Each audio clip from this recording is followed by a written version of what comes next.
꼭 알아야 할 어제의 뉴스. 이명박 전 대통령은 1996년 정치 1번가로 불리는 서울 종로 국회의원 선거에 당선되며 정치적 입지를 다졌습니다.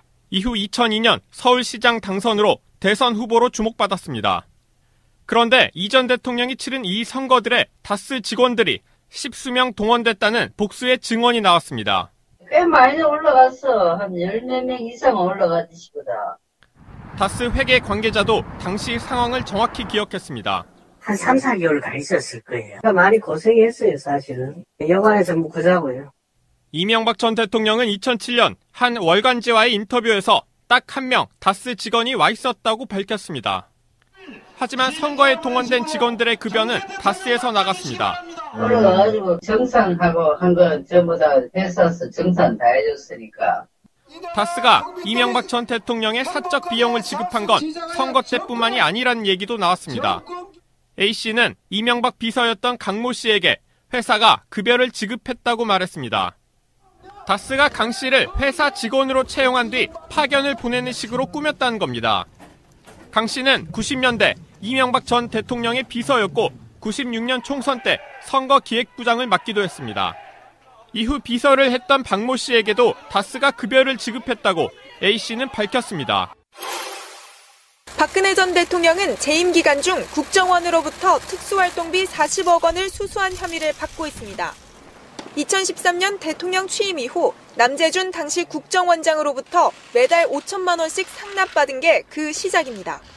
그런데 최경환 의원이 박 전 대통령의 국정원 특활비 상납에 깊숙이 관여한 정황이 포착됐습니다. 사정당국에 따르면 최 의원이 국정원 관계자를 통해 남재준 전 원장에게 국정원 돈을 청와대에서 쓸 수 있도록 해달라는 뜻을 전달했다는 겁니다.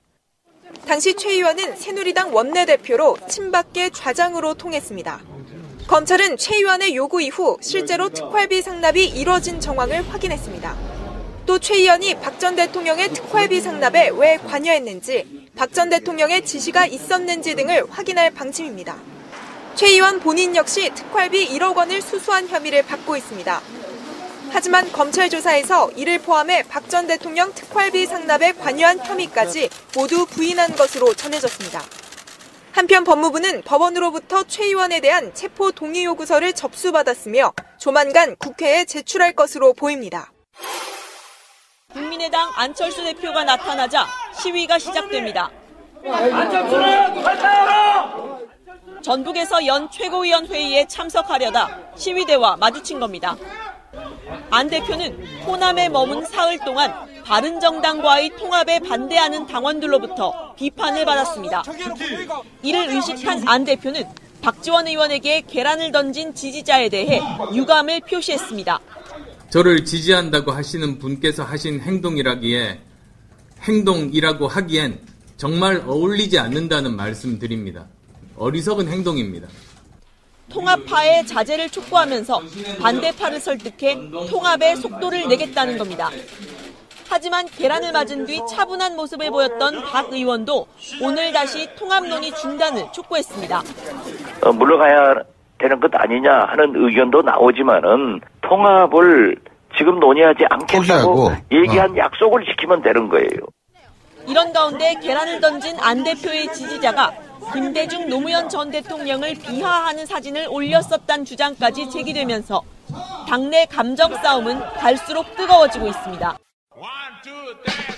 방송 중간에 좋아요를 눌러주시면 새날팀들에게 큰 힘이 됩니다. 미리 감사합니다. 트위터가 진짜 언론입니다. 또 새로운 한 주가 시작됐습니다. 날씨가 무지하게 춥네요. 올해 들어서 가장 추운 날씨인 걸로 아는데 영하 10도 밑으로 내려가고요. 이걸 야수님의 표현에 의하면 귀가 찢어진다 이렇게 표현합니다. 자, 아팠다고 하실 분입니다. 예. 그 정도 찢어진다는 표현은 쓴 적이 없는데. 아, 예. 귀가 찢어진 우리 야수님. 안녕하세요. 귀 찢어진 야수입니다. 왜 이렇게 더듬어요? 혀가 얼어가지고 너무 추워서. 그렇군요. 예. 자, 인천 날씨는 어떻습니까, 명령님? 인천이요? 비슷합니다. 비슷해요? 예. 아, 그렇구나. 굉장히 먼 곳인 줄 알았어. 겁나 바람이 불고. 온도보다 중요한 게 뭐예요? 바람의 속도야. 예. 그게 체감 온도인데 인천은 훨씬 더 추울 것 같아서. 예. 바닷가. 사실은 서울이 더 춥습니다. 그래요? 서울은 빌딩 사이에 바람이 부는 게 있어서 예, 그 고층 빌딩들이 있으면 그 바람이 공기역학에 의해서 넓은 곳에서 좁은 데로 지나가면 그 넓은 데로 빠져나가면서 속도가 빨라집니다. 바람의 속도. 그랬었구나. 그래서 춥습니다. 제가 그 원스 어폰 어 타임 굉장히 오래전에 서울에 처음 딱 올라왔는데 그 어린 나이에 서울이 딱 떨어지는 순간 와 날씨가 우리 고향보다 엄청 추운 거예요. 체감온도 거의 한 10도 이상 차이 나는 것 같아요. 아이고 고향은 남쪽이잖아요. 그러니까 비교하면 안 되지. 그리고 뭐 신호등 한번 건너는데 사람들이 걸음걸이가 왜 이렇게 빠른 거야? 예. 우리 고향 사람들은 느긋하거든요. 알겠습니다. 이분은 서울을 막 올라와서 날씨가 어땠을지 궁금합니다. 마차님. 오늘 오랜만에 영의정 부츠를 꺼내시는 마차입니다. 왜 근데 빨간색 옷도 안 입고 왔어요? 영의정 빨간색. 너무 영의정스러울까봐. 알겠습니다. 오늘도 즐겁게 출발하겠습니다. 제도로서의 민주주의가 흔들리고 구타는 일은 이제 없습니다. 민주주의가 밥이고 밥이 민주주의가 되어야 합니다. 뭐 이건 뭐 중요한 뉴스는 아닌데요. 그냥 웃겨서 한번 가져와 봤어요. 대구에서 정부를 비난하는 소형 전단지가 2만 장이나 발견됐습니다. 왜? 근데 2만 장이 발견됐는데 이게 2만 장이 그냥 우리들 예전에 그 반정부 투쟁할 때처럼 빌딩에서 뿌린 게 아니고요. 뭐 풍선에 매달아서 날린 거 보니까 이건 간첩 소행 같은데요.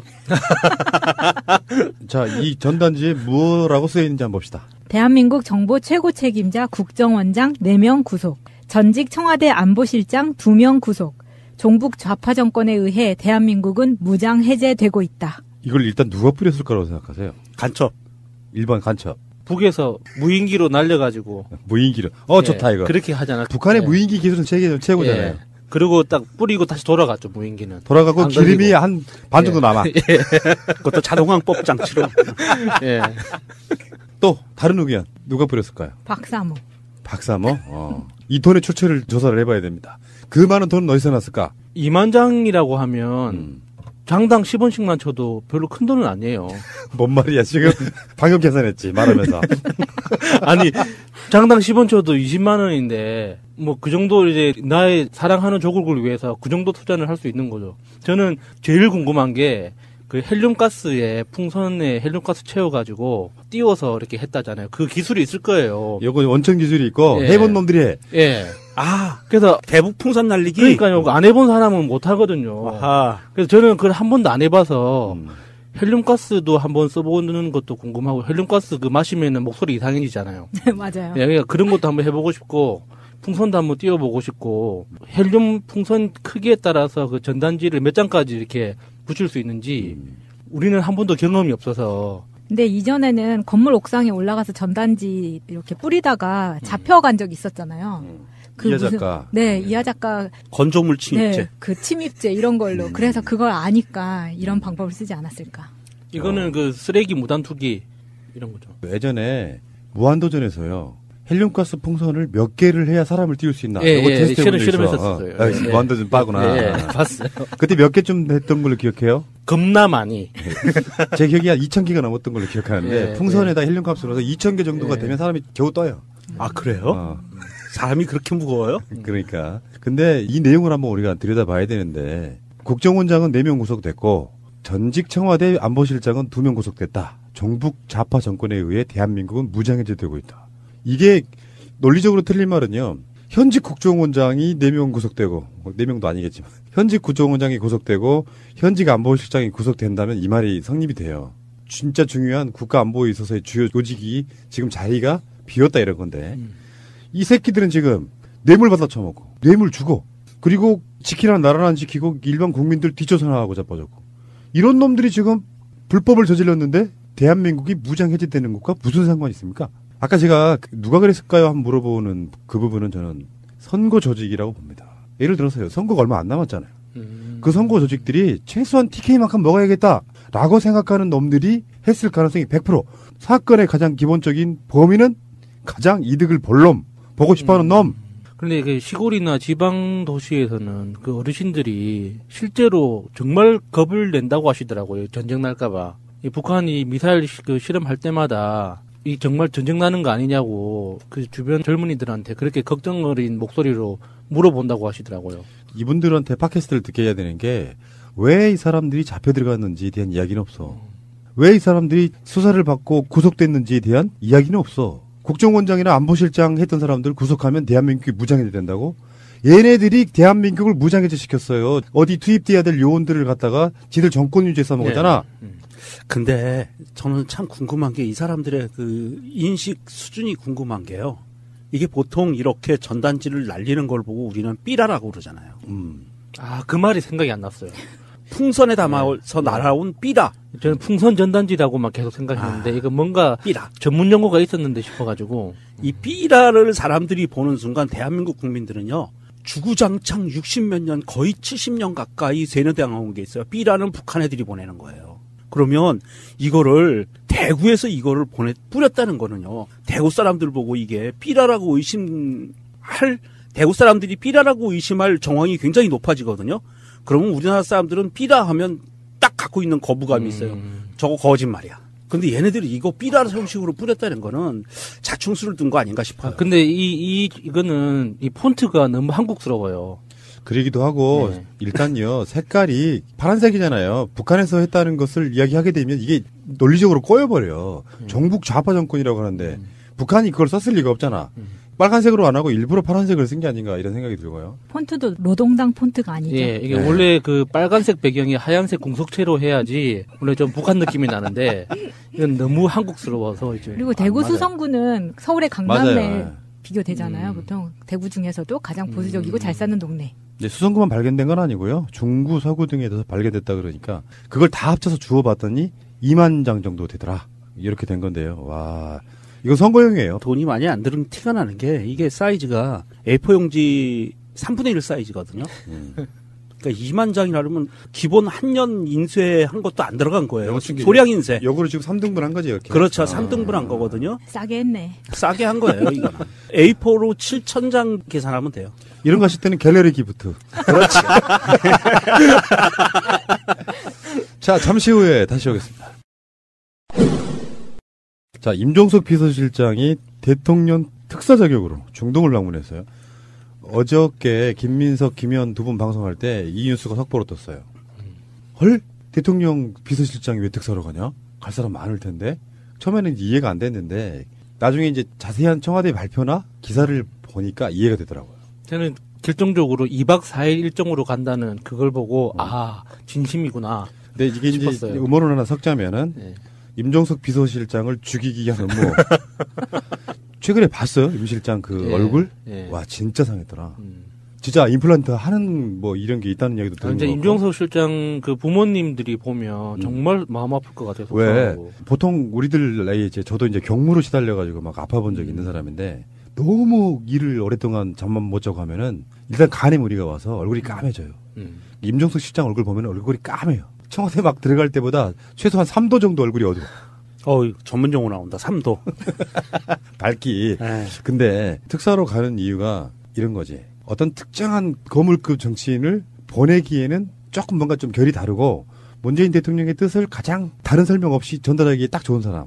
비서실장이 가는 건데 왜 가는지에 대한 얘기가 나와 있습니다. 청와대 발표 한번 들어보겠습니다. 문 대통령이 지난번 비무장지대에 방문했을 때 공동경비구역 장병들을 초청해 격려, 오찬하실 때 국내 장병들은 가까이 있으면 언제든지 집안에 같이 있는 자식들 같은 느낌이 들고 격려하면 되는데 해외 나가 있는 열사의 땅에서 고생하는 장병들은 눈에 밟힌다라고 말씀하셨다.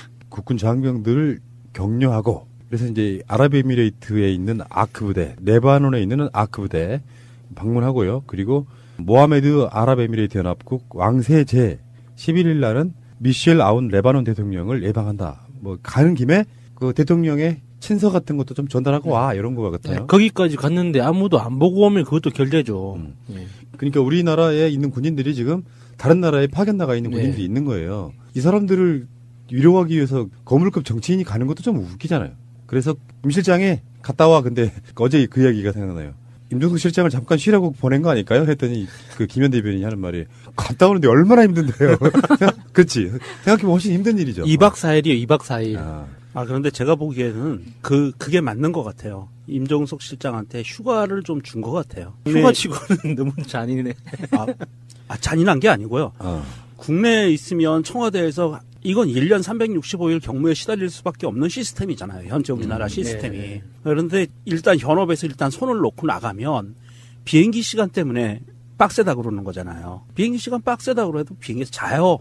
비즈니스석 앉으면 좋아. 그럼 결론 나왔네. 임종석 지금까지 잠 부족했던 거, 하루에 2시간 잤던 거 실컷 자고 몰아자고 와라.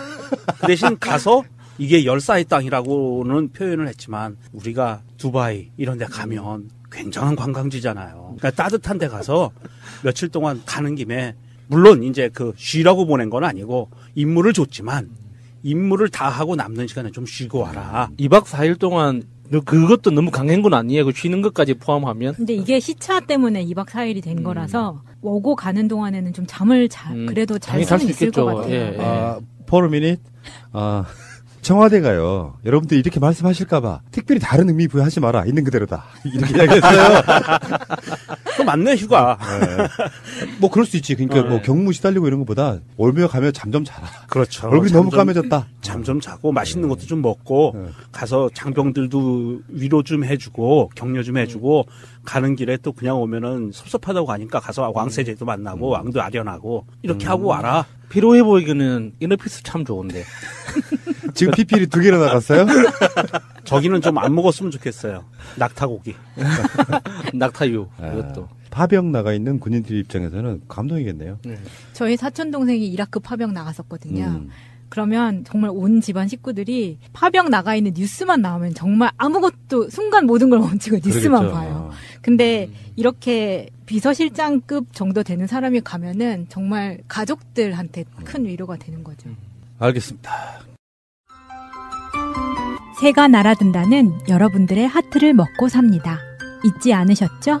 에피소드 제목을 누르고 플레이가 되면 오른쪽 위에 하트를 꾹 눌러주세요. 오늘도 감사합니다. 더 많은 분들이 들을 수 있도록 하트 꼭 눌러주세요. 자, 주말을 뒤흔들었던 사건. 박주원 국민의당 최고위원회 DJ 관련 공작 이거죠. 꽤 오래된 이야기긴 합니다만 2008년에 일어난 얘기니까. 그래서 여러 가지 이제 보도들이 공방을 하는데 주성형은 네가 나한테 그거 한 건 맞아 임마. 네. 그리고 내가 했다고 하지 마라고까지 이야기했어요. 박주원은 뭐 가짜 뉴스라고 그러면서 뭐 황당하다 그러면서 녹음본도 있고 그런데 왜 거짓말하냐 이렇게 진실 게임 몽망으로 가고 있는데 그런 생각이 들더라고요. 뭐 내용의 어떤 디테일을 떠나가지고 사실은 박주원이라고 하는 사람이 갖고 있는 그 태생적인 누가 그런 얘기했잖아요. 김민석 원장이 그랬던가 방송에서 그쪽 정보에는 최고의 고수 나쁜 정보 이런 거죠. 그러니까 네. 의도를 갖고 있는 정보를 막 만들어낼 수 있는 이제 검찰에서도 그런 역할을 했던 사람이기 때문에 근데 전반적으로 평이 보면 박주원이 굉장히 좀 몰려있는 것 같은 느낌이에요. 여러 가지 정황들을 비춰봤을 때 주성형을 우리가 믿어야 되는 상황이에요. 주성형 얼마나 악독한 검사 출신의 한나라당, 뭐 새누리당 의원이었습니까? 근데 지금은 주성형을 믿을 수밖에 없는 참 이런 날도 오는군요. 그러니까 이 박주원이라는 사람의 이거 그동안 이력을 보면 지금 주성형을 믿을 수밖에 없다는 결론에 이르게 돼요. 그러니까 전라도 고창에서 태어나가지고 숭실대 법학과 고려대 대학원 석박사 그다음에 서울 고등검찰 검찰 수사관 검사가 아니었어요. 네, 검찰 수사관이에요. 네, 저는 이 기사 분위기로 봐서 검사 정도는 될 거라고 생각했는데 그게 아니더라고요. 그리고 그 한나라당 후보로 경기 안산시장 그리고 그 이후에 계속 낙선하다가 홍준표 경남도지사 후보 선거 캠프 공보 지원 단장 이게 그리고 지금 현재는 국민의당 굉장히 이게 복잡다단한 사람이에요. 이게 말 그대로 박쥐의 전형을 보는 거죠. 뭐 그러면서 이제 안철수가 또 목포 등 내려가서 박지원 전 대표가 계란도 맞고 뭐 이런 사건도 일어났는데 저는 그 뉴스를 보면서 이해할 수 없었던 게 그 아주머니가 계란을 던지던데 계란이 안철수를 향해서 가야지 왜 박지원을 향해서 갔을까요? 그 사람 자체가 안철수 팬클럽 뭐 관련한 분이고 주요 간부 뭐 회장인가 뭔가 그 하시는 분이라는데 그분 이야기를 그 현장에서 이렇게 보면은 나도 박지원 좋아했었다. 아 그렇긴 하더라고요. 네. 네. 근데 박지원이 모사를 부려가지고 당을 깬다. 지금 안철수를 못되게 하고 있다 이런 식의 뉘앙스인데요. 그래도 그 사건이 났어도 안철수는 지금 마이웨이 하고 있어요. 그래 결론은 여러분들이 오해하고 계시고요. 우리는 통합합니다. 이 느낌으로 지난 주말과 휴일이 끝났습니다. 네, 그렇게 됐고 박지원은 사실 호남 일정을 다 접었죠. 그리고 나서 계란 맞고 나서 이거는 굉장히 데미지가 컸다는 얘기고요. 사실 우리가 지난주에도 강을 건넜다라는 표현을 했는데 진짜 강을 건넌 것 같아요. 다리까지 끊어진 형국인 것 같아요. 지금은. 정치에 있어가지고 우리는 아무것도 아닌 것 같잖아요. 박지원이 이렇게 어깨 뒤쪽에 계란이 맞고 얼굴까지 튀는 네. 이 상황이 생겼는데도 불구하고 아무것도 아닌 것처럼 이야기하잖아요. 그 웃으면서 무슨 말을 했는지 아세요? 바로 옆에 더불어민주당 우원식 원내대표까지 있었어요. 이거 왜 나한테 던지냐고. 우원식 대표가 맞았어야 되는데 뭐 이런 식으로 농동을 던지더라고. 근데 그거는 뭐 그냥 웃고 넘어갈 수 있는 이야기인데 문제는요. 사실은 정치인들의 모든 행위와 그들의 어떤 방향성은 굉장히 많은 부분이 지지자들에 의해서 갈려요. 이게 어떤 소리냐면 박지원은 그냥 뭐 괜찮다는 듯이 털털 털어버릴 수 있지만 박지원 지지하는 쪽 입장에서는 니들이 감히 그래? 이렇게까지 이야기가 될 수 있고 심하게 표현하시는 분들은 안철수가 시켰다고까지 생각하는 분들이 있을 거란 말이야. 그렇죠. 예. 그러면서 지지자들 사이에 감정이 나빠져요. 그러니까 정치인들끼리는 자기들이 필요에 의해서 막 험한 말 주고받다가도 바로 그 다음날 만나서 웃고 그러잖아요. 예. 근데 지지자들끼리 이런 상태가 놓이게 되면 훨씬 시민적 분당이 빨라집니다. 계란이라고 하는 그 행위 하나 자체가 아니 왜 박지원 전 대표가 맞지? 안철수 새끼가 맞아야지? 그러면서 감정들이 막 찢어지기 시작하면 결국은 찢어지는 거예요. 정치라는 게 그렇더라고요. 그 자리가 사실은 김대중 마라톤 대회 자리였는데 그 자리에 안철수, 우원식 그다음에 박지원 이렇게 앉았고요. 그 옆에 앉지 않고 서 있었어요. 김홍걸 위원장도 있었어요. 바로 옆에. 예. 그런 상황에서 그 계란을 맞았다는 거는 아마 심리적으로 충격이 좀 많았을 거예요. 왜냐하면 이 정치인으로서 자기들 본인들의 국민의당 지지자들만 있는 어떤 전당대회 같은 데서 맞았으면 데미지가 약했을 거예요. 그건 어떻게 보면 표를 결집시키기 위한 그 수단으로도 활용할 수 있는데 타 당의 그 거물급들이 와서 있는데도 불구하고 정치적인 자리가 아닌데도 불구하고 계란을 맞았다는 거는 제가 보기에는 박지원 전 대표가 아마 뿔이 엄청나게 나지 않았을까 싶어요. 그러니까 지역에서 정치를 하시는 분들, 지역 당원들 입장에서 여러 가지 정황을 상상하고 이렇게 모략을 있을 거라고 추론할 수밖에 없는 게 계란이라는 물건의 특성상 준비할 수밖에 없는 거거든요. 맞아요. 갑자기 내가 어디서 길 가다가 주워가지고 던질 수 있는 물건이 아니잖아요. 그렇죠. 예. 집에서부터 나올 때부터 계획이 돼 있다는 뜻이기 때문에 그게 정치적인 이벤트가 아닌데도 불구하고 그렇게 준비해왔다는 건 이미 뭔가 계획이 돼 있었다는 뜻이어서 그 박지원 전 대표한테 그 계란을 던질 만큼의 행위를 할 만큼의 정치적인 울분 같은 게 있을 이유가 있는 건가? 그 여러 가지 상상을 할 수밖에 없게 만들죠, 지금 이게. 박지원 전 대표가 그걸 맞았을 때 굉장히 많은 사람들이 황당해했어요. 왜 박지원한테 맞지? 맞아도 안철수가 맞아야지. 미리 예고를 했잖아, 박지원이. 그런 사태가 벌어질 가능성이 있으니까 가지 말라고. 근데 그 말 한 사람이 맞아. 이런 상태가 되면은 심리적으로 굉장히 격앙될 수밖에 없죠. 오히려 내가 맞은 게 다행이라고 이야기를 하면서 좀 대인배의 모습을 보여줬지만 그건 그렇게 하는 게 맞아요. 네. 박지원 입장에서는 내가 이걸 맞았으니까 안철수 뭐 XX 이렇게 해버리는 순간에 그 모든 당의 깨짐에 책임이 박지원에게 갑니다. 그러니까 박지원은 참는다는 걸 보여줘야 되는 상태이라고 보는데. 그리고 박지원은 그래서 그날 이후에 일정을 모두 취소했거든요. 근데 안철수는 그 이후에 일정을 또 다 소화를 했어요. 그러니까 그런 거를 보면은 되게 또 얄밉다는 거죠. 바로 그거죠. 어쨌든 간에 그 박주원 국민의당 최고위원이 지금 뭐 진실 공방 속에 경향신문이 처음으로 이제 보도를 했잖아요. 단독으로. 또 주성영 의원하고 또 통화한 내용의 보도가 나왔는데 그 주성영 전 의원의 이야기를 한번 들어볼게요. 박주원 씨로부터 얻은 정보는 공개 전 항상 박 씨에게 미리 말했는데 2008년 DJ 비자금 의혹 공개 전엔 그가 입장을 바꿔 공개를 반대했다. 그래도 내가 공개하겠다고 하니까 자기 이름은 밝히지 말아달라고 했다. 이 일로 검찰 조사를 받았을 때 검찰은 이미 박주원이 제보자인 것을 아는 눈치였다. 하지만 내 입으로 발설할 수 없어 함구했더니 점점 상황이 불리해졌고 결국 2010년 비리 혐의로 구속된 당시 박주원 안산시장을 교도소로 찾아가 사정을 말한 후 검찰에 제보자를 밝혔다. 이런 사람이에요. 이 상황에 대해서 사실은 이제 국민의당에서 이 박주원 사건이 계속 일파만파 커지고 있으면서 주말에 벌어졌던 박지원 계란 폭행 사건. 계란 폭행 사건. 투척 사건. 투척 사건. 그래, 좀 부드럽게. 아니다, 좀 우리식으로 하자. 계란 폭탄.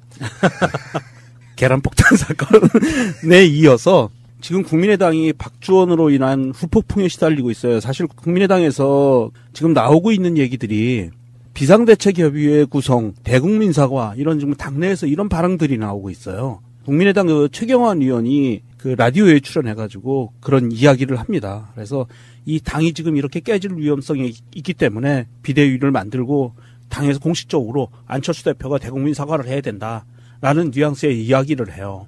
전에도 방송에서 항상 얘기했지만 국민의당은 안철수 당이다. 왜냐? 안철수가 대표니까. 그러면 대표로서 이거는 분명히 선을 그어야 되거든요. 자기가 알았건 몰랐건 간에 대표로서의 입장 표명이 나와야 되는데 이 사람은 지금 대선 행보만 하고 있고 전혀 이거에 당에서 일어나고 있는 분란에 대해서 한마디도 안 하고 있단 말입니다. 대선이 지금 일주일 남았어요. 예. 열심히 뛰셔야 돼요. 목포에 가가지고 이제.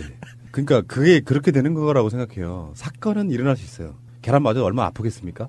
상징을 두고 있는 건데 그 상징에 대해서 안철수 개이고 박주원은 그리고 안철수 개가 아니라도 도의적인 책임으로 DJ 정신을 계승한다고까지 이야기해왔던 사람이기 때문에 여기서 이제 박주원의 사건과 계란 투척 사건들이 버무려지면서 태도 문제로 저는 결국은 분당이 결정될 거라고 봐요. 그러니까 거기에 대해서 충분하게 사과를 한다라든지 상대방의 입장을 받아준다라든지 이 과정이 없이 뭐 맞을 수도 있지만 나는 계속 간다 이런 방식과 저쪽 반대쪽에서 왜 사과 안 해 이 새끼야 이런 식으로 가다 보면 결국은 그게 계란 하나가 주는 국민의당의 분당도 상당히 가시화될 수 있는 부분이 있어요. 아무것도 아닌 것 같지만. 아마도 이번 주나 다음 주쯤에 여론조사가 나오면 호남 지역에서 국민의당 지지율이 아마 1%나 나올까 말까 하게 될 것 같아요. 이거 완전히 끝났다고 봐야 되는 거죠. 그러니까 지금 그 자유한국당을 지지했던 사람들이 박근혜의 국정농단을 보면서 지금 다시 돌아오지 못하는 표가 돼버린 이유가 부끄럽거든요. 그렇죠. 예. 국민의당도 마찬가지예요. 대선엔 질 수 있지. 사실 훨씬 큰 정당이고 또 민주정당의 적자라고 할 수 있는 민주당 후보가 당선되는 거 질 수 있어요. 그래서 정권 교체의 컨벤션 효과로 지지율이 높을 수 있습니다. 근데 그 사이에 너무 많은 헛발질을 해버린 거야. 국민의당 쪽이. 그러면 돌아올 수 없는 표가 돼가고 있는데 제가 봤을 땐 이 사건은 돌아올 수 없는 표를 완전히 딱 고정시켜버리는 확정 지어버리는 사건이 아닌가 싶어요. 그런 것 같습니다. 호남하면 DJ 정신인데 이 반 DJ로 움직였다는 증거들이 나와버리고요. 그 자리에서 그래도 어찌됐든 호남의 맹주라고는 박지원 전 대표를 계란으로 맞췄다는 거는 이건 호남 사람들이 자존심의 문제거든요. 근데 박지원한테도 나쁠 건 없어요. 나쁠 건 없죠, 본인한테. 그러니까 안철수에 반대하는 선봉에 서서 나는 DJ 정신 지키려고 노력했다. 여러분 전남지사 출마하겠습니다. 그럴 수 있습니다. 예. 역시 이제 우리가 정치를 많이 다루다 보니 그들의 그 음흉한 속내는 다 알 것 같아요. 예. 자, 어쨌건 국민의당의 이 사건을 어떻게 마무리 짓느냐. 사실 이미 마음이 한 95%쯤 떠났는데 확실하게 대못 박아버리는 거예요. 이거 봉인해버리는 거야. 이것은 어떤 방식으로 저는 벗어날 수 없다고 생각해요. 확실하게 선을 그어주는, 예를 들면 내가 안철수란 말이에요. 호남에 진짜로 마음을 얻고 싶으면, 저는 안철수가 일부러 이러는 것 같다는 생각도 들어요. 얻고 싶으면 정말 단호해야 되는데 그게 진의인지 아닌지, 뭐 실제로 이 사람을 당내에서 막 강한 벌을 준다거나 제재를 한다거나 이런 방식으로 처벌한다거나 이런 방식으로 하지 않고 말만 화려한데, 그러면서 일부러 호남적 정을 떼고, 오늘 또 그런 보도가 또 나왔다니까요. 한성교의 말. 내가 원내대표가 되면 바른정당 국민의당하고도 함께 할 거다. 이렇게 이야기가 나오고 있으니까 안철수 입장에서는 호남을 오히려 자르고 가는 것이 좀 더 좋을 수도 있다. 자유한국당을 먹기 위해서 말이죠. 이야기가 좀 너무 길어졌는데요. 알겠습니다. 어쨌건 이 사건은 마무리를 잘한다고 해도 민심이 돌아올 것까지는 않습니다. 결국은 분당의 기재로만 작동할 것 같다, 이런 생각이 들고요. 잠시 후에 다시 오겠습니다. 자, 또 주말의 이야기인데요. 문재인 케어에 반대하는 의사들의 3만 명 집회. 경찰 추산 7천 명이죠. 꼼꼼해. 요즘에 그런 거 안 하기로 하지 않았나요, 경찰이? 네, 근데 기사에는 나왔더라고요. 근데 주최 측에서 3만이라고 주장을 했기 때문에 반대되는 쪽이 있어야 되니까 숫자를 추산한 거죠. 전에 왜 그 태극기 집회라고 불리는 그 박사모 집회에 대한문 앞에 사람들 모인 걸 갖고요. 걔네들이 100만이라고 그랬어요. 근데 그 당시에 또 교묘하게 경찰이 추산 발표를 안 했단 말이에요. 그러니까 기사 제목이 100만 명 모였다고 나오는 거야. 그 사진 구도를 잘 찍어서 딱 찍으면 100만처럼 보일 수는 있어요. 예. 그러니까 빈 공간 안 보이게 하고 예. 거기는 원래 이제 드론이 못 띄우는 공간이잖아요. 네. 드론이 쭉 올라가고 찍으면은 엄청나게 얼마 안 모여 있는 곳인데 100만이라고 얘기하고 어쨌든 뭐 그건 중요한 건 아니고요. 우리가 이미 정권 연장 싱크탱크에서 이야기를 했던 부분이고요. 개괄적인 얘기를 다시 한번 드릴게요. 문재인 케어의 핵심은 미용 목적을 제외한 모든 항목들에 대해서 급여를 하겠다예요. 근데 지금까지 비급여, 그러니까 급여란 말이 좀 어려워서 그렇지 건강보험으로 쉽게 여러분들 병원 가시면은 뭐 하나 찍으면 이거 보험 되냐 안 되냐 묻잖아요. 보험 안 되는 것들을 비급여라고 하고 보험 되는 것들을 급여라고 하는데 미용 목적의 병원 하다못해 이제 뭐 성형외과나 피부과 같은 데 가서 피부 미용 이런 거 뭐 성형수술 뭐 이런 거 성형수술도 아마 제가 알고 있기에 치료 목적이 있잖아요. 화상 환자라든지 네. 이런 건 됩니다. 네. 그러니까 미용 목적을 제외한 모든 의료 행위에 대해서는 급여를 하는 것이 목적으로 돼 있는데 그렇다 보니까 그간 의사들이 비급여로 돈을 벌어왔던 측면에 대해서 사실은 그거를 막을 수는 없어요. 흐름은. 근데 자기들이 만들어왔던 것들이 있잖아요. 자기들 스스로가 이거 얼마짜리 만들어왔던 것들을 국가가 낮게 책정하려고 하니까 거기에 대해서 먼저 선수를 찍어 나오는 거예요. 저는 이 의사 친구들을 만날 기회가 있을 때마다 이 이슈에 대해서 물어봤었거든요. 우리 개망난이가 의사 친구도 있군요. 예, 어떻게 살다 보니까 그런 친구들도 있는데 그 친구들한테 물어볼 때마다 확인하는 게 이 기본적인 방향성에 대해서는 동의하는지에 대해서 명시적으로 물어보면은 정확하게 대답을 못 하거든요. 이게 다른 동료들하고 눈치를 봐야 되기 때문에. 그래서 분위기만 보면 자기들도 다 그 필요성에 대해서는 인정을 해요. 지금 전체적으로 의료보험료 자체도 약간 낮은 수준이고, 그리고 우리가 사보험으로 내는 그 보험료를 없애고 국민의료보험 이쪽으로 조금 더 많이 부담하면서 보장성을 확대해야 된다는 건 이해하는데, 그러니까 성형외과 쪽에 있는 친구들은 상관없잖아요. 보장성을 확대하든 말든 자기하고는 상관없단 말이죠. 그러니까 착한 이야기를 해요. 당연히 문재인 케어 찬성한다. 그런데 뭐 내분비과나 내과 쪽에 있는 친구들은 여기에 그 영향을 굉장히 많이 받거든요. 그 급여와 비급여 차이에 대해서. 그러니까 자기 이익에 따라서 애매한 친구들도 있고 적극적으로 찬성하는 친구들도 있는데, 지난 11일 3만 명이 나왔다고 했잖아요. 경찰 추산 7천 명에. 그러니까 저는 7천 명도 안 될 거라고 보는 거예요.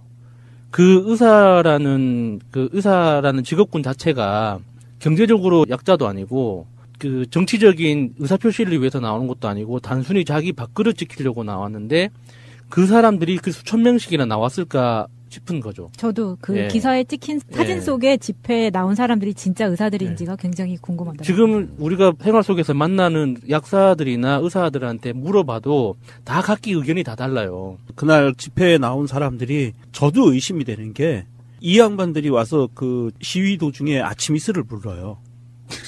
추운데 추운 날씨에 그 노래 부르면 왜 아침 이슬을 부르지? 난 그런 생각을 했거든요. 이건 분명히 정치 집회에서 우리가 흔히 하던 건데 이건 정치 집회가 아니잖아요. 밥그릇 집회지. 그리고 개밥그릇. 아니 사실은 우리가 정확하게 짚고 넘어가야 될 게 있습니다. 지나간 한 9년 동안 대한의사협회에서 주장창 하나같이 한결같이 외치던 게 있어요. 국민들, 환자들의 의료 보장성 강화를 해야 된다라는 것이 의사협회의 공식 입장이었어요.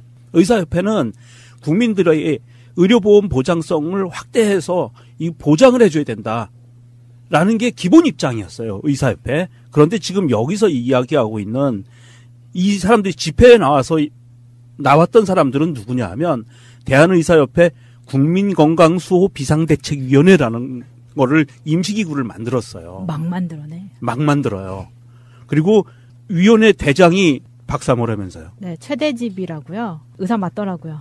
그런데 그 보수 언론에서는 이 사람은 목포 출신이다. 이걸 강조를 하면서 목포고를 나오고 그리고 서울대 의대를 나와서 지금 안산 상록구의 개원의예요. 개원의? 네. 나이도 많이 안 먹었어요. 이 사람 자체가 변희재 뭐 이런 사람들이랑 어울리는 네, 맞아요. 보수단체 집회에 나가서도 막 탄핵은 무효다 외치고 이런 사람인데 어쨌든 간에 이것 자체 이 사람들이 하고 있는 그 투쟁 자체가 어쩌면 문재인이 하는 건 다 싫어. 이것도 좀 깔려있다고 보는 거고 이 사람이 이렇게 나오게 되면 이 집회의 순수성 사라지는 거예요.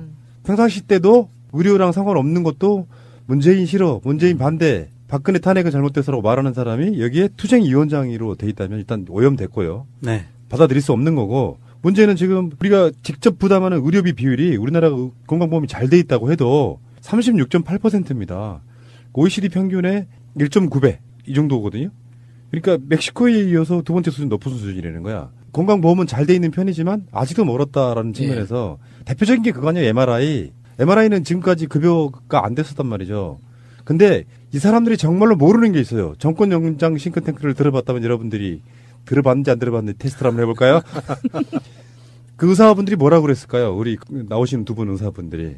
이게 대부분 다 급여가 되면 의사들한테 좋다라고 이야기를 했어요. 이유는 뭘까요? 수요가 늘어나니까. 그렇지.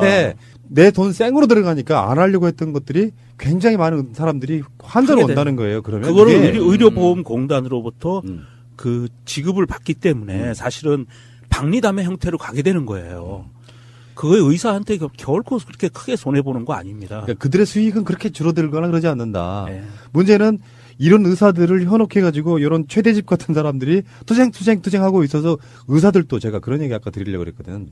인문학적 관점이 있어야 됩니다. 의사라고 하는 것 자체가. 예를 들면 대표적으로 의사가 사회적으로 존재하는 이유 있잖아요. 네. 의술이라고 하는 거, 네. 인술. 그리고 나라가 어떤 식으로 발전해야 되고 우리 의사들은 어디에 어떤 지점에서 어떤 역할을 해야 될 것인가에 대한 고민이 없으니까 이런 개소리에 현혹돼가지고 나오는 거예요. 고학력이라고 그래서 굉장히 스마트하다고 저는 생각하지 않습니다. 제 주위에 정말 친한 우리 가장 가까운 가족 중에도 주위 의사가 널려 있는데 그중에 의사일 뿐이지 인술을 펼치는 의사라고 생각되는 인물을 거의 보지 못했어요. 기본적으로 그렇죠. 이 최대집 투쟁위원장이라고 하는 이 사람의 주장의 논리 자체가 굉장히 정치적인 거예요. 이 사람이 메르스 때 박원순 시장을 고발하기도 했고요. 박원순 시장 아들에 대한 집요한 공격도 했던 사람입니다. 에이, 진짜 답 나오네. 네. 이게 사실은 근데 이 안에 이제 의사들도 분명히 일부 있을 거예요. 전체가 다 의사라고 보지는 않는데. 그런데 문제는 지금 문재인 정부가 임기 내에 건강보험 보장률 70%를 목표로 지금 임기 동안에 진행해 나가겠다. 현재 63%인데. 단계적으로 가는 거예요. 네, 단계적으로 가겠다고 하는 건데, 이거는 다 이루어져도요, OECD 국가 평균 보장률 80%보다도 낮아요. 그런 상황이고요. 그렇다면 의사들은 과연 정부의 정책이 이렇게 이 복지 쪽으로 확대해가는 와중에 의사들은 정부에게 무엇을 협조하고 나의 수익은 또 거기 그 안에서 어떻게 보장받을 것인가를 협상을 해야지. 이렇게 최대집이요? 누구라 그랬지? 맞아요. 최대집? 뭐 최고집도 아니고. 최고집도 아니고. 최대집이 같은 이런 애들이 하는 이런 시위에 들러리로 따라 나가가지고 얘네들 또 어디선가 받는 그 검은 돈에 받을 수도 있는 검은 돈을 여기다가 이거에 휩쓸리지 마시라.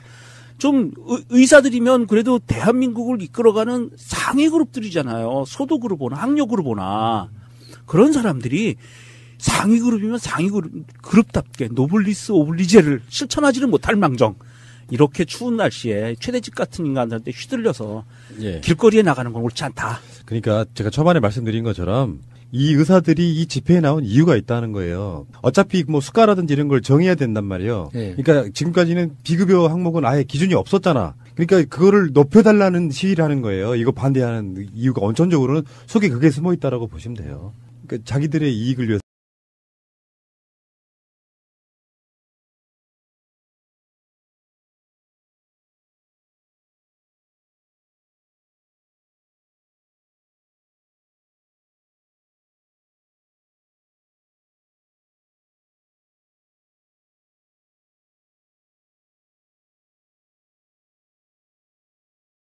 어떤 방식으로 활용할 것인가에 대한 부분이고 우리도 이런 이야기는 아마 팟캐스트를 통해 가지고 엄청나게 많이 깨어났을 거라고 보거든요.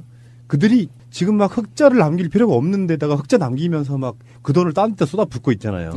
그럴 필요가 없다. 의사분들 일부겠죠. 저는 정말 일부라고 봐요. 그러니까 이게 지금 의료계도 양극화 현상이 굉장히 심해서 정말 돈을 많이 버는 사람은 극단적으로 많이 벌고 힘든 사람들은 그 폐업을 할 정도로 힘들거든요.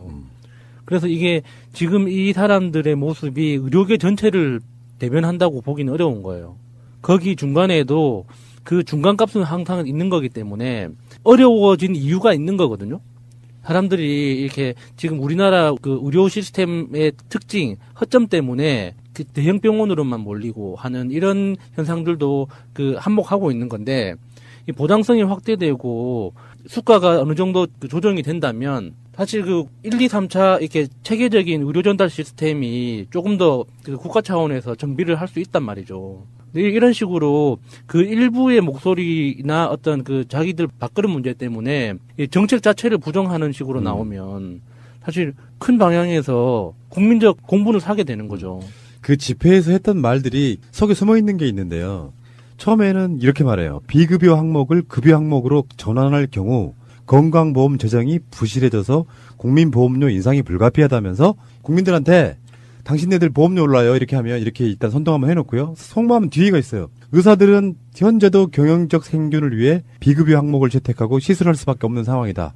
진료비 현실화가 이루어지지 않은 채 비급여가 단기간 내에 모두 급여화될 경우 대부분 중소기업은 도산할 것 이런 식으로. 저 이 부분 진짜 충격적이었는데. 나도 충격이죠. 사실은 이게 자수한 거예요. 네. 돈 벌기 위해서 우리는 비급여 항목으로 돈을 계속 벌기 위해서 이렇게 왔다라는 건 자수한 거거든요. 맞아요. 저는 이렇게 이런 거를 대놓고 이렇게 얘기하는 사람들은 정말 이게 수준이 하라고 봐요. 그리고 뭐 국민보험료 인상이 불가피하다 이렇게 이야기를 하는데 우리 정권 연장에서 그런 이야기 많이 하잖아요. 국민보험료 인상해도 우리가 내겠다. 한 달에 10,000원 올라가는 거 전 국민이 나눠서 내면 문제 없지 않은 이런 얘기 많이 하죠. 이상희 대표가 그런 얘기 항상 하시죠. 네. 내가 10,000원 더 내겠다. 자기 연봉은 8,000만 원이니까. 이런 의사도 계세요.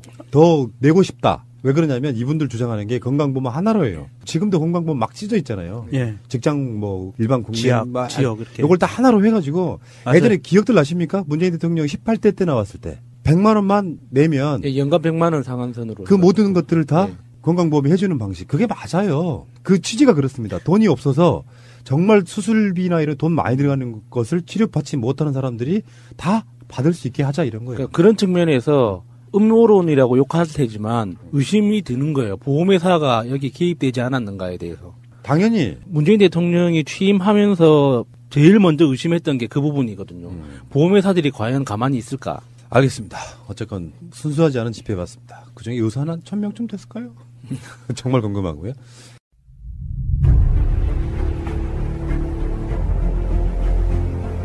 국민들은 국가의 존재 이유가 무엇이냐고 물었습니다. 어려울 때 국가가 든든하게 지켜주고 있다는 믿음을 주어야 합니다. 그것이 국가의 존재 이유입니다. 이런 보도가 하나 나왔네요. 이명박 집안에 18년 동안, 이 사람들은 18을 이렇게 되게 좋아하네. 그러게요. 그 18년 동안 운전했던 운전사가 다 쓰는 이명박 거라고, 김종백 씨라고요. 이런 증언을 했습니다. 사실 뻔한데. 그래도 뭔가 가까이서 본 사람이 뭔가 자잘한 증언들을 해주면은 좀 재밌지 않아요? 이번에 그 이명박을 다스 관련해서 고발한 참여연대가 뭐라고 썼는지 아세요? 소장에 다스의 실소유주로 의심되는 사람. 특정하지는 못하고 이상은하고 다스의 실소유주로 의심되는 사람. 이 사람을 고발했더라고. 참네. 그런데 저는 이 언론사에서 인터뷰한 거를 보고 굉장히 충격을 받았던 게 다스가 수기장부를 썼다는 것을 보고 굉장히 충격을 받았어요. 그러니까 돈과 장부가 달라야 되니까. 그러니까 이게 수기장부를 쓰는 거는요. 이게 얼마나 제가 충격이었냐면 예전에 제가 했던 조그만 구멍가게 같은 회사도요. 회계는 전산으로 하거든요. 왜냐하면 전산으로 해야 입력도 편하고 출력도 편하고 그다음에 그거를 세무신고하기도 편해요. 완샷으로 다 이루어져요. 그렇죠. 세무사 사무소에 그거를 파일만 전송해주면 세무사 사무소에서 그거 봐서 그거를 신고해주고 다 하거든요. 일이 굉장히 쉬워지는데 이거 수기장부를 썼다는 거는요. 일부러 이거는 깨끗한 도로를 놔두고 진창길로 들어선 거예요. 의도가 없이는 하기 힘든 거예요. 그렇죠. 이거 옛날엔 했어요. 80년대 이런 때는 했어요. 그런데 컴퓨터가 들어오고 우리가 전산이라는 프로그램이라는 컴퓨터라는 것이 우리 일상생활화가 되고 나서는 구멍가게부터 시작해서 저기 가보세요. 편의점 다 찍잖아요. 아니, 하다못해 제가 얼마 전에 달력 배송할 봉투를 좀 알아보려고 방산시장에 갔다가 방산시장에 정말 이렇게 책상 2개 정도 들어가는 조그만한 사무실에서 일하시는 그 도매 사장님이 40년을 그 자리에서 사업을 하셨대요. 그 자리에서만 간판도 없는 집인데 40년 동안 봉투만 가지고 도매업을 하셨는데 25년 넘게 엑셀을 스스로 그 장부로 작성하고 계시더라고요.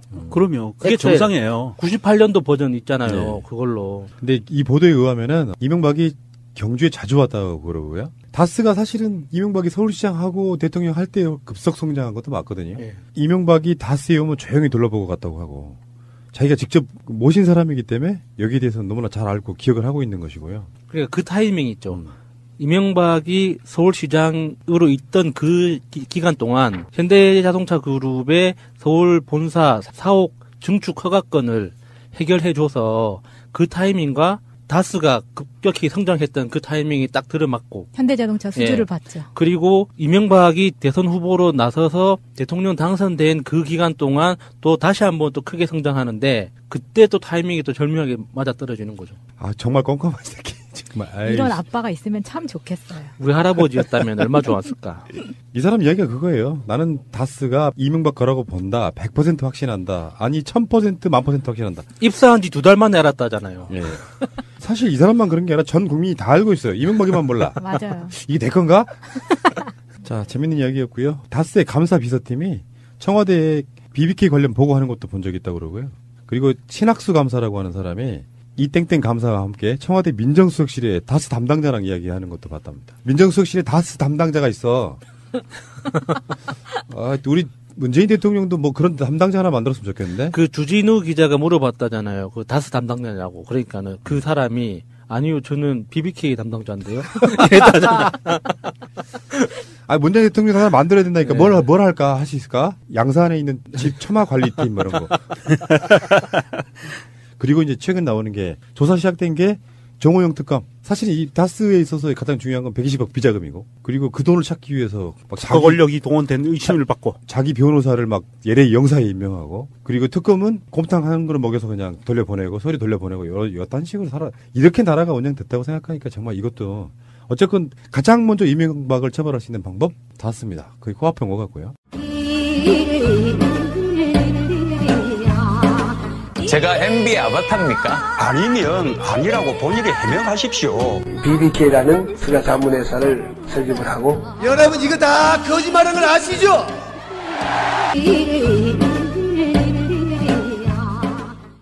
자, 돈 많은 사람들의 이야기일 수 있는데요. 고액 체납자 공개 기준 금액이 체납 2억 원으로 내렸어요.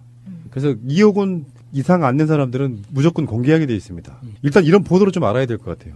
기업 사장이라도 회장이라도 돈 많은 사람이라도 유명하지 않으면 타이틀로 안 나가. 근데 연예인들은 꼭 타이틀로 나가. 왜? 사람들이 그래야 보기 때문에. 그래서 지금 구창모 씨하고 탤런트 김혜선 씨.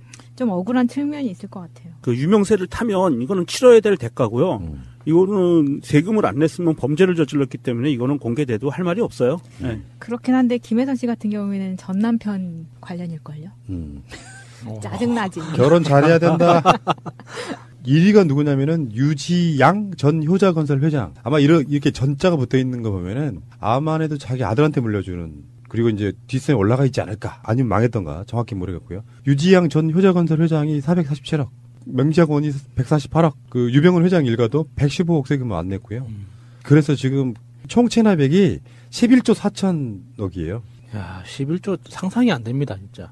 아니 이게 지금 그 검색도 국세청 사이트에 들어가면은 너무 쉽게 볼 수가 있게 해놓은 거예요. 공개하기로 돼 있으니까. 네, 그래서 혹시나 해서 우리 아빠도 한번 쳐보고 주위의 사람들 좀 쳐봤네요. 제가 국세청 사이트 들어가서 보니까 유지양이 1위예요.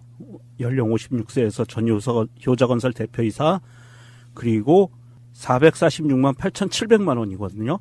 그런데 그것만 봐서는 안 돼요. 2, 3, 4등을 봐야 돼요. 2등에 윤상희, 3등에 유호영, 4등에 유호정 이렇게 돼 있는데요. 주소가 비슷해요. 이게 다 한 가족이에요. 네. 그러면 이걸 다 합치면 446억 하고 400억, 400억, 400억, 1600억이 넘어요. 유명종님. 네. 지금 그 유씨 일가와 유섬나, 유석기, 유상나 이거 어떻게 할 거야 이거? 나도 밀려는 세금 있는데 못 낸 거. 나도 못 낸 세금 있어요. 500만 원. 야수님. 예. 체납이라도 이렇게 한번 해보고 싶죠. 그러니까 저 계속 궁금한 거예요. 얼마를 벌면은 2억의 세금이 나올까? 저는 개인 체납자를 좀 검색을 해봤는데 네. 여기 보면은 개인들은 주로 주유소가 정말 많아요. 주유소하고 가구업자들. 알부자들이지 사실은. 아니 방금 명종님이 이렇게 보는 화면을 저도 잠깐 같이 봤는데 제 눈에 띈 게 종합소득세 160억 체납자가 있어요. 상상이 안 돼요. 도대체 얼마를 벌면은 소득세로 160억을 될까요, 그렇게? 그러니까 여러 가지 사연이 있을 거라고 보거든요. 부동산 처분에 관계된 것일 확률이 높고요. 종합소득세는.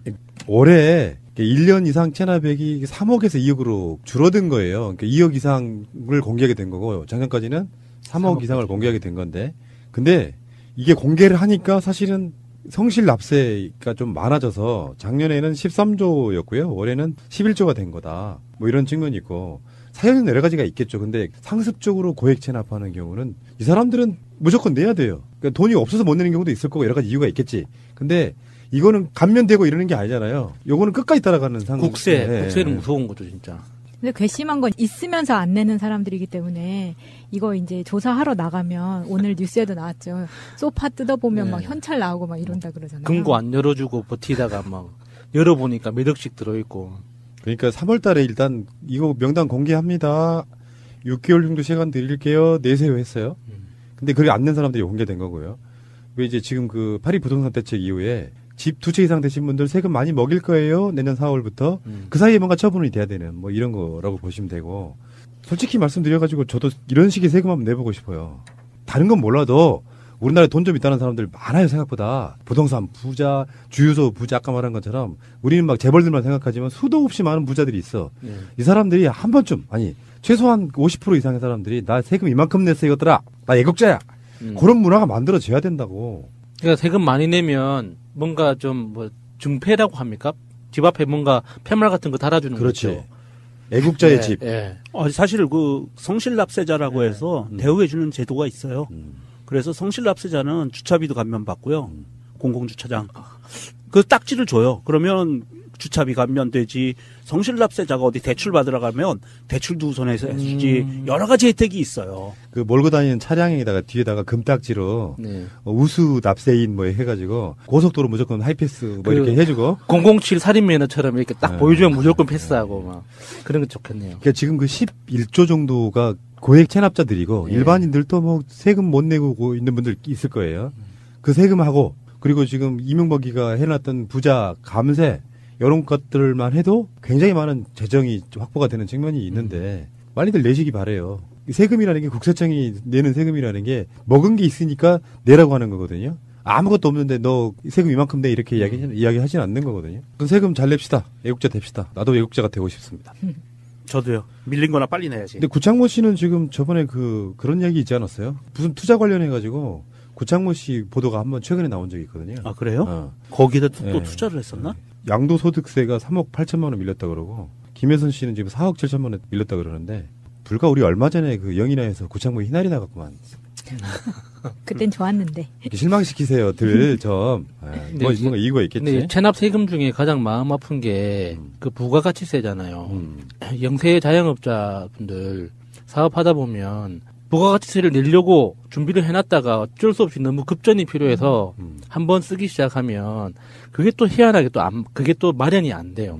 그렇게 한 번, 두 번 밀리기 시작하면 결국에는 그게 폐업 당시에 그러니까 폐업 신고도 못한 상태에서 폐업을 하면은 그 정산을 해야 되잖아요.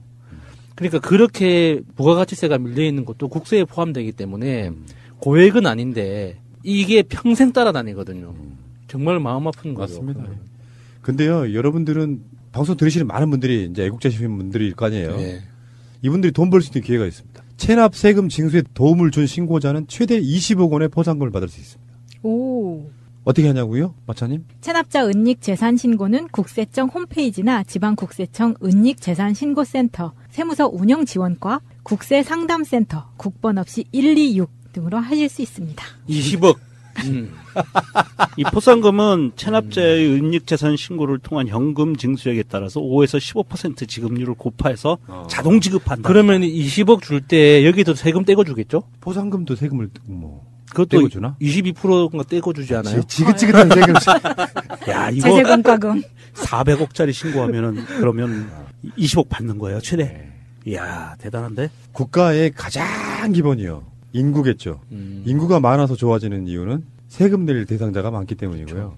어마어마한 부담 지는 게 아니고요. 여러분들이 세무사 고아보셨으면 알겠지만 그 사이 서민들은요 대부분 공제돼서 많이 내지 않습니다. 불과 뭐 몇천 원, 몇만 원 이런 정도가 기본인데 아까 건강보험과 연계해서 말씀드리자면 기본은 해야죠. 그래 국가가 돌아가죠.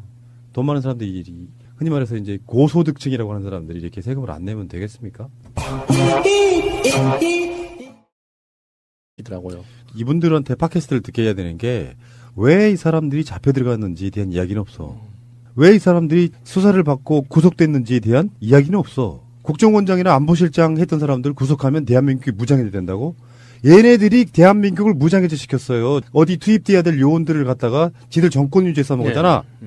근데 저는 참 궁금한 게 이 사람들의 그 인식 수준이 궁금한 게요. 이게 보통 이렇게 전단지를 날리는 걸 보고 우리는 삐라라고 그러잖아요. 아, 그 말이 생각이 안 났어요. 풍선에 담아서 날아온 삐라. 저는 풍선 전단지라고만 계속 생각했는데 이거 뭔가 삐라. 전문 용어가 있었는데 싶어가지고 이 삐라를 사람들이 보는 순간 대한민국 국민들은요.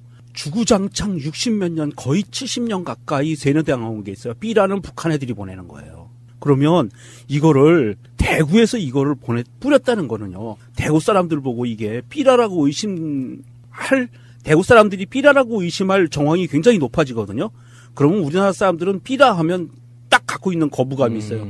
저거 거짓말이야. 근데 얘네들이 이거 삐라 형식으로 뿌렸다는 거는 자충수를 둔 거 아닌가 싶어요. 근데 이거는 이 폰트가 너무 한국스러워요. 그러기도 하고 일단요 색깔이 파란색이잖아요. 북한에서 했다는 것을 이야기하게 되면 이게 논리적으로 꼬여버려요. 종북 좌파 정권이라고 하는데 북한이 그걸 썼을 리가 없잖아.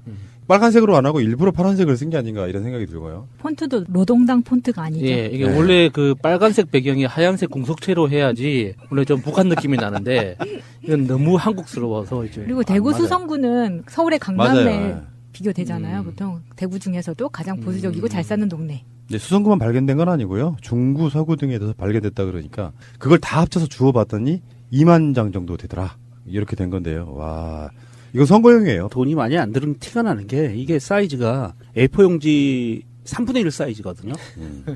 그러니까 2만 장이라면 기본 한 년 인쇄한 것도 안 들어간 거예요. 소량 인쇄. 요거를 지금 3등분 한 거지, 이렇게. 그렇죠. 3등분 한 거거든요. 싸게 했네. 싸게 한 거예요, 이거는. A4로 7,000장 계산하면 돼요. 이런 거 하실 때는 갤러리 기프트. 그렇지.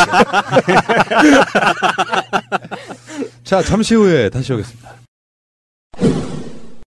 자, 임종석 비서실장이 대통령 특사 자격으로 중동을 방문했어요. 어저께 김민석, 김현 두 분 방송할 때 이 뉴스가 속보로 떴어요. 헐? 대통령 비서실장이 왜 특사로 가냐? 갈 사람 많을 텐데.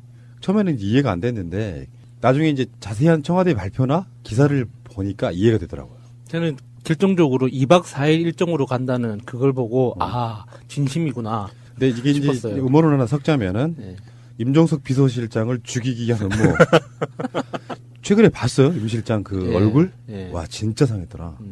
진짜 임플란트 하는 뭐 이런 게 있다는 얘기도 들은 거 같고. 임종석 실장 그 부모님들이 보면 정말 마음 아플 것 같아서. 왜? 보통 우리들 나이에 이제 저도 이제 경무로 시달려가지고 막 아파본 적이 있는 사람인데 너무 일을 오랫동안 잠만 못 자고 하면은 일단 간에 무리가 와서 얼굴이 까매져요. 임종석 실장 얼굴 보면 꼭 알아야 할 어제의 뉴스. 이명박 전 대통령은 1996년 정치 1번가로 불리는 서울 종로 국회의원 선거에 당선되며 정치적 입지를 다졌습니다. 이후 2002년 서울시장 당선으로 대선 후보로 주목받았습니다. 그런데 이 전 대통령이 치른 이 선거들에 다스 직원들이 10수명 동원됐다는 복수의 증언이 나왔습니다. 꽤 많이 올라갔어. 한 10몇 명 이상 올라갔지, 보다. 다스 회계 관계자도 당시 상황을 정확히 기억했습니다. 한 3, 4개월 가 있었을 거예요. 많이 고생했어요, 사실은. 여관에서 묵으자고요. 이명박 전 대통령은 2007년 한 월간지와의 인터뷰에서 딱 한 명 다스 직원이 와 있었다고 밝혔습니다. 하지만 선거에 동원된 직원들의 급여는 다스에서 나갔습니다. 올라가가지고 정산하고 한 거 전부 다 회사에서 정산 다 해줬으니까. 다스가 이명박 전 대통령의 사적 비용을 지급한 건 선거 때뿐만이 아니라는 얘기도 나왔습니다. A씨는 이명박 비서였던 강모 씨에게 회사가 급여를 지급했다고 말했습니다. 다스가 강 씨를 회사 직원으로 채용한 뒤 파견을 보내는 식으로 꾸몄다는 겁니다. 강 씨는 90년대 이명박 전 대통령의 비서였고 96년 총선 때 선거기획부장을 맡기도 했습니다. 이후 비서를 했던 박모 씨에게도 다스가 급여를 지급했다고 A씨는 밝혔습니다. 박근혜 전 대통령은 재임 기간 중 국정원으로부터 특수활동비 40억 원을 수수한 혐의를 받고 있습니다. 2013년 대통령 취임 이후 남재준 당시 국정원장으로부터 매달 5천만 원씩 상납받은 게 그 시작입니다. 그런데 최경환 의원이 박 전 대통령의 국정원 특활비 상납에 깊숙이 관여한 정황이 포착됐습니다. 사정당국에 따르면 최 의원이 국정원 관계자를 통해 남재준 전 원장에게 국정원 돈을 청와대에서 쓸 수 있도록 해달라는 뜻을 전달했다는 겁니다. 당시 최 의원은 새누리당 원내대표로 친박계 좌장으로 통했습니다. 검찰은 최 의원의 요구 이후 실제로 특활비 상납이 이뤄진 정황을 확인했습니다. 또 최 의원이 박 전 대통령의 특활비 상납에 왜 관여했는지, 박 전 대통령의 지시가 있었는지 등을 확인할 방침입니다. 최 의원 본인 역시 특활비 1억 원을 수수한 혐의를 받고 있습니다. 하지만 검찰 조사에서 이를 포함해 박 전 대통령 특활비 상납에 관여한 혐의까지 모두 부인한 것으로 전해졌습니다. 한편 법무부는 법원으로부터 최 의원에 대한 체포 동의 요구서를 접수받았으며 조만간 국회에 제출할 것으로 보입니다. 국민의당 안철수 대표가 나타나자 시위가 시작됩니다. 전북에서 연 최고위원 회의에 참석하려다 시위대와 마주친 겁니다. 안 대표는 호남에 머문 사흘 동안 바른정당과의 통합에 반대하는 당원들로부터 비판을 받았습니다. 이를 의식한 안 대표는 박지원 의원에게 계란을 던진 지지자에 대해 유감을 표시했습니다. 저를 지지한다고 하시는 분께서 하신 행동이라기에 국정원장 4명 구속, 전직 청와대 안보실장 2명 구속, 종북 좌파 정권에 의해 대한민국은 무장 해제되고 있다. 이걸 일단 누가 뿌렸을 거라고 생각하세요? 간첩. 1번 간첩. 북에서 무인기로 날려가지고. 무인기로. 좋다 이거. 그렇게 하잖아. 북한의 무인기 기술은 세계 최고잖아요. 예. 그리고 딱 뿌리고 다시 돌아갔죠, 무인기는. 돌아가고 기름이 한 반 정도 남아. 예. 그것도 자동항법 장치로. 예. 또 다른 의견 누가 뿌렸을까요? 박사모. 박사모? 이 돈의 출처를 조사를 해봐야 됩니다. 그 많은 돈은 어디서 났을까? 2만 장이라고 하면 장당 10원씩만 쳐도 별로 큰 돈은 아니에요. 뭔 말이야 지금 방금 계산했지 말하면서. 아니 장당 10원 쳐도 20만 원인데 뭐 그 정도 이제 나의 사랑하는 조국을 위해서 그 정도 투자를 할 수 있는 거죠. 저는 제일 궁금한 게 그 헬륨가스에 풍선에 헬륨가스 채워가지고 띄워서 이렇게 했다잖아요. 그 기술이 있을 거예요. 요거 원천 기술이 있고 예. 해본 놈들이 해. 예. 그래서 대북 풍선 날리기. 그러니까요. 안 해본 사람은 못 하거든요. 아하. 그래서 저는 그걸 한 번도 안 해봐서 헬륨가스도 한번 써보는 것도 궁금하고 헬륨가스 그 마시면은 목소리 이상해지잖아요. 맞아요. 예, 그러니까 그런 것도 한번 해보고 싶고 풍선도 한번 띄워보고 싶고 헬륨 풍선 크기에 따라서 그 전단지를 몇 장까지 이렇게 붙일 수 있는지 우리는 한 번도 경험이 없어서. 근데 이전에는 건물 옥상에 올라가서 전단지 이렇게 뿌리다가 잡혀간 적이 있었잖아요. 이하 작가. 네, 이하 작가. 건조물 침입죄. 네, 그 침입죄 이런 걸로. 그래서 그걸 아니까 이런 방법을 쓰지 않았을까. 이거는 그 쓰레기 무단 투기 이런 거죠. 예전에 무한도전에서요. 헬륨가스 풍선을 몇 개를 해야 사람을 띄울 수 있나? 예, 이거 테스트 해본 적 실험했었어요. 있어. 무한도전 빠구나. 예, 봤어요. 그때 몇 개쯤 했던 걸로 기억해요? 겁나 많이. 제 기억이 한 2,000개가 넘었던 걸로 기억하는데 예, 풍선에다 헬륨가스를 넣어서 2,000개 정도가 예. 되면 사람이 겨우 떠요. 아 그래요? 사람이 그렇게 무거워요? 그러니까. 근데 이 내용을 한번 우리가 들여다봐야 되는데 국정원장은 4명 구속됐고 전직 청와대 안보실장은 2명 구속됐다. 종북 좌파 정권에 의해 대한민국은 무장해제되고 있다. 이게 논리적으로 틀린 말은요. 현직 국정원장이 4명 구속되고 4명도 아니겠지만 현직 국정원장이 구속되고 현직 안보실장이 구속된다면 이 말이 성립이 돼요. 진짜 중요한 국가안보에 있어서의 주요 조직이 지금 자리가 비었다 이런 건데 이 새끼들은 지금 뇌물 받아 처먹고 뇌물 주고 그리고 지키라는 나라는 안 지키고 일반 국민들 뒷조사 나가고 자빠졌고 이런 놈들이 지금 불법을 저질렀는데 대한민국이 무장해제되는 것과 무슨 상관이 있습니까? 아까 제가 누가 그랬을까요? 한번 물어보는 그 부분은 저는 선거 조직이라고 봅니다. 예를 들어서요. 선거가 얼마 안 남았잖아요. 그 선거 조직들이 최소한 TK만큼 먹어야겠다라고 생각하는 놈들이 했을 가능성이 100%. 사건의 가장 기본적인 범인은 가장 이득을 볼 놈, 보고 싶어하는 놈. 그런데 그 시골이나 지방 도시에서는 그 어르신들이 실제로 정말 겁을 낸다고 하시더라고요. 전쟁 날까봐. 이 북한이 미사일 그 실험할 때마다 이 정말 전쟁 나는 거 아니냐고 그 주변 젊은이들한테 그렇게 걱정 어린 목소리로 물어본다고 하시. 행동이라고 하기엔 정말 어울리지 않는다는 말씀 드립니다. 어리석은 행동입니다. 통합파의 자제를 촉구하면서 반대파를 설득해 통합의 속도를 내겠다는 겁니다. 하지만 계란을 맞은 뒤 차분한 모습을 보였던 박 의원도 오늘 다시 통합 논의 중단을 촉구했습니다. 물러가야 되는 것 아니냐 하는 의견도 나오지만은 통합을 지금 논의하지 않겠다고 얘기한 약속을 지키면 되는 거예요. 이런 가운데 계란을 던진 안 대표의 지지자가 김대중 노무현 전 대통령을 비하하는 사진을 올렸었다는 주장까지 제기되면서 당내 감정 싸움은 갈수록 뜨거워지고 있습니다. 방송 중간에 좋아요를 눌러주시면 새날팀들에게 큰 힘이 됩니다. 미리 감사합니다. 트위터가 진짜 언론입니다. 또 새로운 한 주가 시작됐습니다. 날씨가 무지하게 춥네요. 올해 들어서 가장 추운 날씨인 걸로 아는데 영하 10도 밑으로 내려가고요. 이걸 야수님의 표현에 의하면 귀가 찢어진다 이렇게 표현합니다. 자, 아팠다고 했을 뿐입니다. 예. 그 정도 찢어진다는 표현은 쓴 적이 없는데. 아 예. 귀가 찢어진 우리 야수님. 안녕하세요. 귀 찢어진 야수입니다. 왜 이렇게 더듬어요? 혀가 얼어가지고 너무 추워서. 그렇군요. 예. 자, 인천 날씨는 어떻습니까, 명령님? 인천요? 비슷합니다. 비슷해요? 예. 아, 그렇구나. 굉장히 먼 곳인 줄 알았어.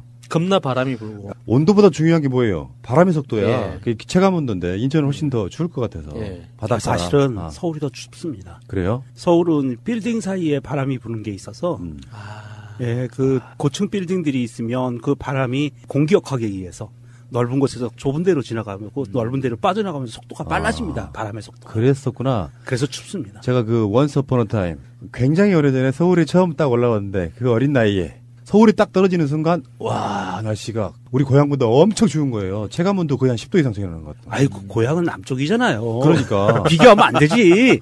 그리고 뭐 신호등 한번 건너는데 사람들이 걸음걸이가 왜 이렇게 빠른 거야? 예. 우리 고향 사람들은 느긋하거든요. 알겠습니다. 이분은 서울을 막 올라와서 날씨가 어땠을지 궁금합니다. 마차님.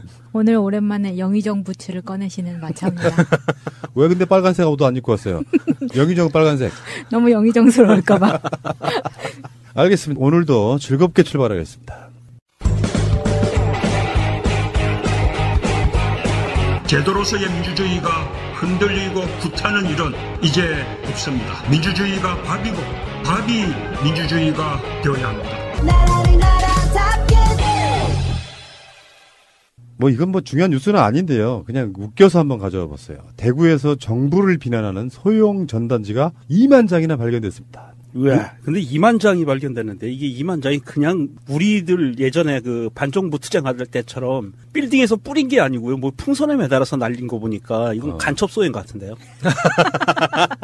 자, 이 전단지에 뭐라고 쓰여 있는지 한번 봅시다. 대한민국 정보 최고 책임자 얼굴이 까매요. 청와대 막 들어갈 때보다 최소한 3도 정도 얼굴이 어두워. 전문 용어 나온다. 3도. 밝기. 근데 특사로 가는 이유가 이런 거지. 어떤 특정한 거물급 정치인을 보내기에는 조금 뭔가 좀 결이 다르고 문재인 대통령의 뜻을 가장 다른 설명 없이 전달하기에 딱 좋은 사람. 비서실장이 가는 건데 왜 가는지에 대한 얘기가 나와 있습니다. 청와대 발표 한번 들어보겠습니다. 문 대통령이 지난번 비무장지대에 방문했을 때 공동경비구역 장병들을 초청해 격려, 오찬하실 때 국내 장병들은 가까이 있으면 언제든지 집안에 같이 있는 자식들 같은 느낌이 들고 격려하면 되는데 해외 나가 있는 열사의 땅에서 고생하는 장병들은 눈에 밟힌다라고 말씀하셨다. 국군 장병들을 격려하고 그래서 이제 아랍에미레이트에 있는 아크 부대, 레바논에 있는 아크 부대 방문하고요. 그리고 모하메드 아랍에미레이트 연합국 왕세 제 11일 날은 미셸 아운 레바논 대통령을 예방한다. 뭐 가는 김에 그 대통령의 친서 같은 것도 좀 전달하고 와 이런 거 같아요. 네, 거기까지 갔는데 아무도 안 보고 오면 그것도 결대죠. 네. 그러니까 우리나라에 있는 군인들이 지금 다른 나라에 파견 나가 있는 군인들이 있는 거예요. 이 사람들을 위로하기 위해서 거물급 정치인이 가는 것도 좀 웃기잖아요. 그래서 임 실장에 갔다 와. 근데 어제 그 이야기가 생각나요. 임종석 실장을 잠깐 쉬라고 보낸 거 아닐까요? 했더니 그 김현 대변인이 하는 말이 갔다 오는데 얼마나 힘든데요. 그렇지. 생각해보면 훨씬 힘든 일이죠. 2박 4일이요. 2박 4일. 그런데 제가 보기에는 그게 맞는 것 같아요. 임종석 실장한테 휴가를 좀 준 것 같아요. 휴가 치고는 너무 잔인해. 잔인한 게 아니고요. 국내에 있으면 청와대에서 이건 1년 365일 경무에 시달릴 수밖에 없는 시스템이잖아요. 현재 우리나라 시스템이. 네. 그런데 일단 현업에서 일단 손을 놓고 나가면 비행기 시간 때문에 빡세다 그러는 거잖아요. 비행기 시간 빡세다 그래도 비행기에서 자요. 비즈니스석 앉으면 좋아. 그러면 결론 나왔네. 임종석 지금까지 잠 부족했던 거, 하루에 2시간 잤던 거 실컷 자고 몰아자고 와라. 그 대신 가서 이게 열사의 땅이라고는 표현을 했지만 우리가 두바이 이런 데 가면 굉장한 관광지잖아요. 그러니까 따뜻한 데 가서 며칠 동안 가는 김에 물론 이제 그 쉬라고 보낸 건 아니고 임무를 줬지만 임무를 다 하고 남는 시간에 좀 쉬고 와라. 2박 4일 동안 그것도 너무 강한 건 아니에요. 쉬는 것까지 포함하면. 근데 이게 시차 때문에 2박 4일이 된 거라서 오고 가는 동안에는 좀 잠을 그래도 잘 수는 있을 것 같아요. 예. For a minute.